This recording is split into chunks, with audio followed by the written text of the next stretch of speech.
이스라엘 사람들은 그를 보고 무서워하며 모두 그 사람 앞에서 달아났다. 저기 올라온 저자를 좀 보게. 군인들이 서로 말하였다. 또 올라와서 이스라엘을 모욕하고 있어. 임금님은 누구든지 저자를 죽이면 많은 상을 내리실 뿐 아니라 임금님의 사위로 삼으시고 그의 집안에는 모든 세금을 면제해 주시겠다고 하셨네. 다윗이 곁에 서 있는 사람들에게 물었다. 저 블레셋 사람을 죽이고 이스라엘이 받는 치욕을 씻어내는 사람에게는 어떻게 해준다고요? 저 할례도 받지 않은 블레셋 녀석이 무엇이기에 살아계시는 하나님을 섬기는 군인들을 이렇게 모욕하는 것입니까? 군인들은 앞에서 말한 내용과 같이 저자를 죽이는 사람에게는 이러이러한 상이 내릴 것이라고 대답해 주었다. 다윗이 군인들과 이렇게 이야기하는 것을 맏형 엘리압이 듣고 다윗에게 화를 내며 꾸짖었다. 너는 어쩌자고 여기까지 내려왔느냐? 들판에 있는 몇 마리도 안 되는 양은 누구에게 떠맡겨 놓았느냐? 이 건방지고 고집센 녀석아, 내가 전쟁 구경을 하려고 내려온 것을 누가 모를 줄 아느냐? 다윗이 대들었다. 내가 무엇을 잘못하였다는 겁니까? 물어보지도 못합니까? 그런 다음에 다윗은 몸을 돌려 형 옆에서 떠나 다른 사람 앞으로 가서 똑같은 말로 또 물어보았다. 거기에서도 사람들이 똑같은 말을 하였다. 다윗이 한 말이 사람들에게 알려지고 누군가가 그것을 사울에게 알렸다. 그러자 사울이 그를 데려오게 하였다. 다윗이 사울에게 말하였다. 누구든지 저자 때문에 사기를 잃어서는 안 됩니다. 임금님의 종인 제가 나가서 저 블레셋 사람과 싸우겠습니다. 그러나 사울은 다윗을 말렸다. 그만두어라. 내가 어떻게 저자와 싸운단 말이냐. 저자는 평생 군대에서 뼈가 굵은 자이지만 너는 아직 어린 소년이 아니냐. 그러나 다윗은 굽히지 않고 사울에게 말하였다. 임금님의 종인 저는 아버지의 양떼를 지켜왔습니다. 사자나 곰이 양떼에 달려들어 한 마리라도 물어가면 저는 곧바로 뒤쫓아가서 그놈을 쳐 죽이고 그 입에서 양을 꺼내어 살려내곤 하였습니다.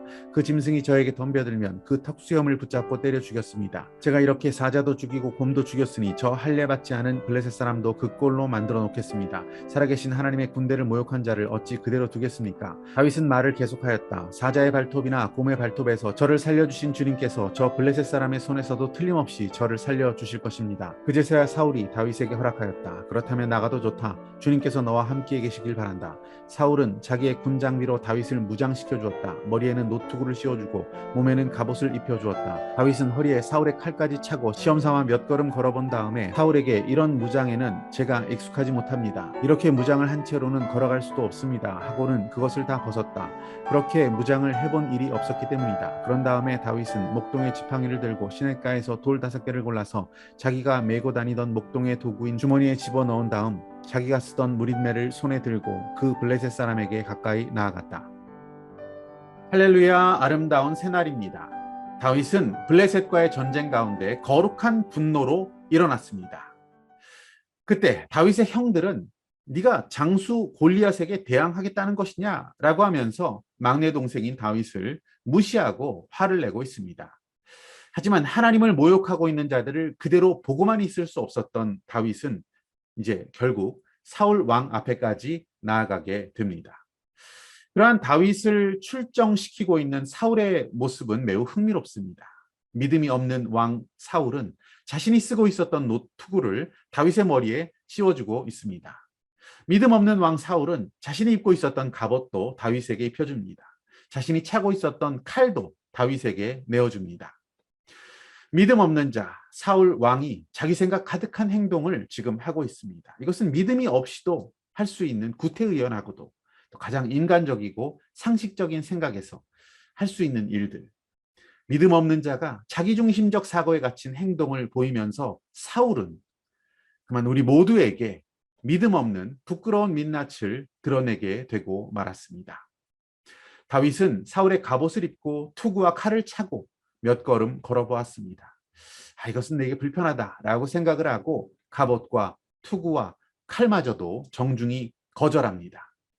다윗의 가장 강력한 무기가 무엇이었습니까? 그것은 바로 믿음이었습니다. 다윗은 자기가 입고 있었던 평범한 옷 그대로 입고 양떼들을 이제 짐승들로부터 지켰던 그 지팡이와 무린매를 들고 그는 나갑니다.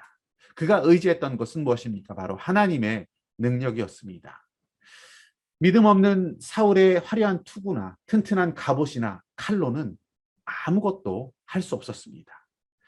그들은 그냥 두려워할 수밖에 없었고 벌벌 떨 수밖에 없었습니다.